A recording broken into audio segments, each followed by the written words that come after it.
ప్రియమైన సహోదరులారా, జయధ్వని ఓల్డేజ్ హోములో ప్రతిరోజు ఈ విధముగా భోజనాలు జరగాలి అంటే మీ అందరి ప్రార్థన సహకారము చాలా అవసరం. కావున మీ అందరూ కూడా ప్రార్థన చేస్తారని హృదయపూర్వకంగా కోరుకుంటున్నాము. ప్రియ సహోదరులారా, స్థలము లేనందు వలన ఈ యొక్క వృద్ధులను ఒక రూమ్లో ఉంచి భోజనాలు పెడుతున్నాము. స్థలము కొరకు ప్రార్థన చేయండి. స్థలము దొరికేటట్లు దాన్ని కొనడానికి దేవుడు సహాయం చేసేటట్లు అందరూ కూడా ప్రార్థన చేయండి.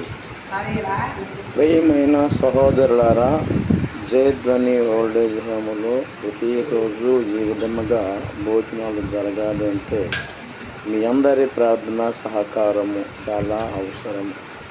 కావున మీ అందరూ కూడా ప్రార్థన చేస్తారని హృదయపూర్వకంగా కోరుకుంటున్నాము.